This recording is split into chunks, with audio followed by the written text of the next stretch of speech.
Hello witches, welcome to Yin Yang Tarot. I'm here to do a reading for you. I'm following this book and it's all about the different type of tarot spreads you can do, and today it's asking to do a witchy spread. So I thought, you know what, let's do this on YouTube, see if anyone's interested in finding out the witchy questions you have about yourself. What kind of witch are you? Why are you a witch? An interesting fact, this might not be everyone, but if your name ends with an A at the end, it's saying here that in the movie sitcom Bewitched, all of them end in A. So you've got Rebecca, you've got Clara, Tabitha, Enchantra, Tabitha, Esmeralda. So if your name, I think that also means Sarah, because if you got like a H, it sounds like an A. It's kind of, yeah, apparently you are prone to being a little bit witchy. So let's see what we got. First card out, 1, 2, 10. There's 10 cards all together. So card 1, we got the Star. Good one to start with. The next card we got is the World. So that goes above number 1. Let's see if we can make you see these cards. There we go. Card number 3, please. Card number 3. We got the Queen of Swords. Card number 4. I'm going to take that one. We've got the Ace of Swords. And card number 5. Oh, right, we've got reversed the Ace of Cups. And card number 6, please. We have the Queen of Pentacles. Okay, we're running out of room.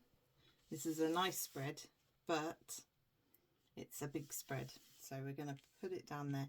Maybe I can narrow the camera a little bit. Let's see if I can do that. No, it won't let me. Okay. So now we're going to do number 7, 8, 9 and 10.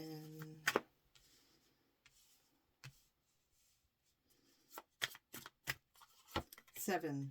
2 of Wands, 8, Temperance, 9, 8 of Wands, and final card. Oh, look at that! It's a Wheel of Fortune, but it's reversed. Let's see what that's about. So this is about how you are as a witch, who you are, what you're doing here. So first card out, what makes me a natural witch? You've got the Star card. This is about wanting to be known as a witch. Nowadays it's more acceptable. In the past you were hung, you were drowned, anything like that. So nowadays it's more accepting to be a witch with the Star card. You want to be known. Aquarius energy, you might have Aquarius blood. This is a sign that you are able to manipulate the elements around you and be able to manipulate things in a positive note. If you're a bad witch, shame on you, don't do what you do. If you work on vengeance, this isn't the site for you. If you work on trying to get people to do your bidding, that's a selfish means, then this is not the place for you. Okay, card number 2, you've got, should I cast spells? It's a big fat yes. But you got to make sure they're the right spells. If they're the wrong spells, like love potions for people that are not meant for you, this is to do with revenge spells about the person that was rude to you at the store last week. This is about revenge spells on people that you had a very close connection to and that hurt you. This is not your job. It's karma's job to get revenge. There is a difference. I mean, you have got the justice system and that's the way it goes, and that's the justice card. But this is the World card. So it's a big fat complete absolute yes, you should cast spells for the good of everyone. These are positive spells, positive affirmations. This is about making people feel better for themselves, making others better, making yourselves better so you can make other people better, that kind of thing. Okay, next card out, number 3, we have the Queen of Swords. How often do my intentions become reality?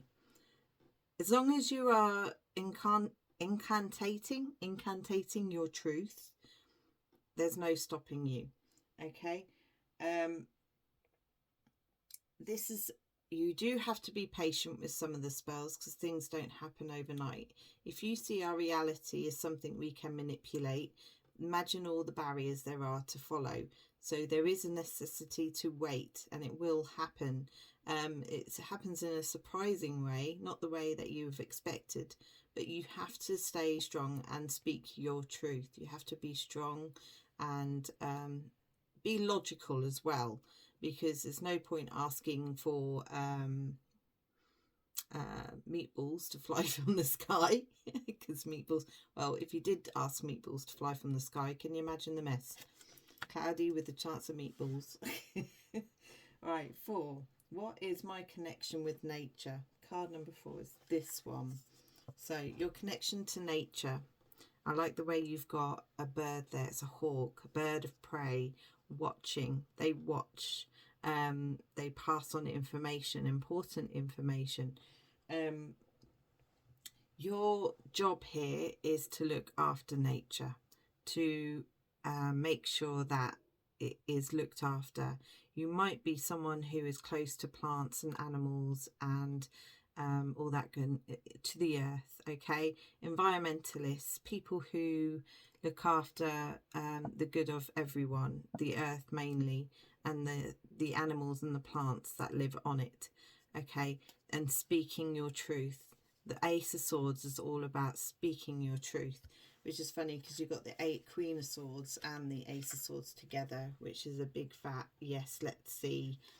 Let's get some truth bombs out here. Yeah, so your way of getting the truth out, I can't stop saying it now, the truth is to make sure that you tell people what's going on and to try and fix it.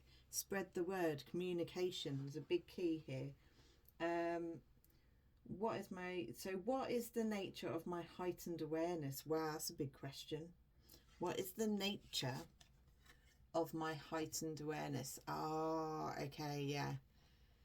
Unfortunately, heightened awareness also gives you a maturity, the wisdom to understand other people.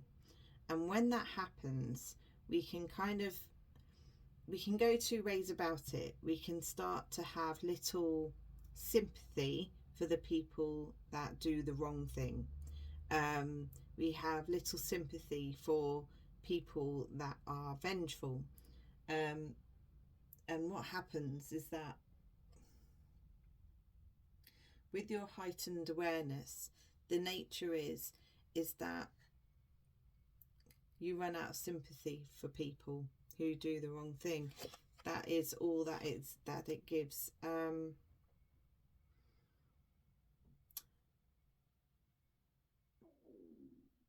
think what you have to do is to make sure that you keep the cup full. Is to have empathy for everyone. There's a limit. Trust me, there is a limit. Everybody has a limit. But to kind of understand anyone that does something. Is it due to a learning difficulty? Is it due to being given the wrong lessons? Have they been told the wrong thing? Is it just that they are just selfish people and only thinking of themselves? Or are they selfish for a reason? Why are they selfish? All these things are good to look into. Don't get involved to the point where you excuse bad behaviour. But what I'm saying is that with this card in reverse, it's asking you to be able to let go of any emotional attachments, okay, that are doing you wrong. Your heightened awareness as a witch also causes you to be less tolerant of other people's behaviours. Right, so now we got card number 6. What do I see and sense that others don't? Independence. You see yourself as very independent. You see yourself as very capable of looking after yourself. People that come into your life, you pick and choose for the reason of them being themselves, their soul, the connection. There is no material need from them that you have. Unfortunately, people don't see this as a good thing. But I see you being this person that is so independent, and what do I see and sense that others don't?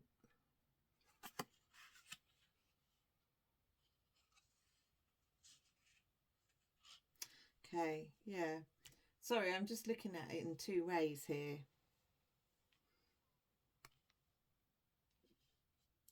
Well, mine's gone blank, so I'll move on to the next one.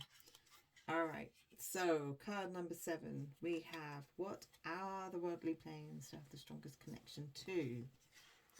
Wow, 2 of Wands. Now this card, I chose this pack because it's the Witch's deck, the Witch's Tarot deck. I see water, land. There's everything on here. The world. Manipulate the world. What other worldly planes do I have the strongest connection to? I see a cat.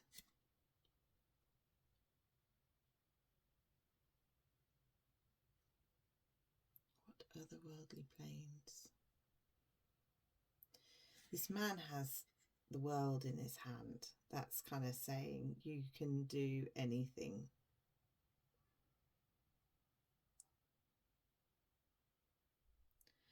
When they say that, it's kind of like you have a connection to all of them here. And that's your magic of being a witch. It's that you are able to do and be in any plane that you ask to be in, or you can get into. Wow, that's a big, powerful message for some of you there. Right, these ones are getting squished. I'm going to put them there. How do I connect with divine energy? Temperance. Here's your spirit guide in angel form here. Doesn't necessarily, I think they're all angels, but that's your own perception on your spirit guide. So it's asking you to, how do I connect with divine energy? Is ask. That's all you have to do. You just have to ask. You need to prepare yourself. If you're in an angry state, an upset state, a stressed state, it's very difficult to be able to listen to signs and to be able to go forward. This is why I only do tarot. I don't do it every day, all day. It's because it can be exhausting doing this. And at the same time, if my mood's not right, then I'm not going to try and give you a message when my mood is not right. So this is why we have to kind of balance ourselves, as it's temperance, balance ourselves in the middle, and then you can be able to listen to your spirit guides in that way, and they can teach you and guide you the right direction to take, and to ask for change, to try and figure out how you can do it in the best way possible without harming others, obviously. Where are we? We've done number 8, haven't we? And we've got 9 and 10 left to do. What is my greatest magical challenge? Oh, look at that. Speed. Doing it quickly. Communicate quickly. This is mine, anyway. I can tell you that. This is my own. But what they're seeing here is that it's directing your thoughts, your intentions in the right direction, exactly where you want to point them. Unfortunately, we can all go, I want a big house and I want lots of money and I want a nice car, but you need to direct your thoughts, your intentions to one thing, and to do it in that way. There's too many sticks going in one direction here, so it's necessarily to, well, your greatest magical challenge is to make sure you only do one thing at a time, to concentrate on one thing at a time. Otherwise you get muddled and it will get confused and things go wrong and you don't get your intention of what you wanted out of that decision. So there you go, that's the 8 of Wands there for you. Now the final card, what is my greatest magical strength, is that you've got the Fortune card, but it's reversed. My only feelings about that is that your strength is to be able to not need a fortune, to understand that life is more than money, life is more than greed, having all the things you could possibly get. The one thing in my life that I regret that I can't do is travel, but I've also made sure that everyone is eating healthy, that they're under a roof that gives them warmth and, you know, all that kind of good stuff. It depends where you put this energy you have, whether in money form or in energy is in your physical energy. With the Wheel of the Year in reverse, the Fortune card is kind of saying that turn the table to where you want it directed. Your magical strength is being able to manipulate this Wheel of Fortune energy. So you can, if you wanted to, make sure that you, at one point in your life, I want to get lots of money in to do this certain thing that I want to do, and you will turn that thing. You will turn the wheel. You can turn that wheel here. Whoever I'm talking to, the witchy person, the end of the name of the A. But this is this is a really good card to have. Fortune is in the wrong direction at the moment, but you can turn this. Your magical strength is to be able to turn this and make fortune go and energy go in the right direction for you. Okay, so that is the Witchy Wonder, the Witchy Woman spread. Okay, the book is, I'll show you the book just in case. I'm not advertising this, but it's a great book. It's 365 Tarot Spreads. Sasha Graham is the person who wrote it, and I'm going to go through it from now on because I enjoy it. So yeah, anything else? I do not know, but I don't even know what star sign this is for. I don't know if it was for a star sign, but thank you for watching, and I can't guarantee I'll do one tomorrow, probably not because I'm working, but if I can do one in the week, I'll do one in the week. Thank you for watching. Bye.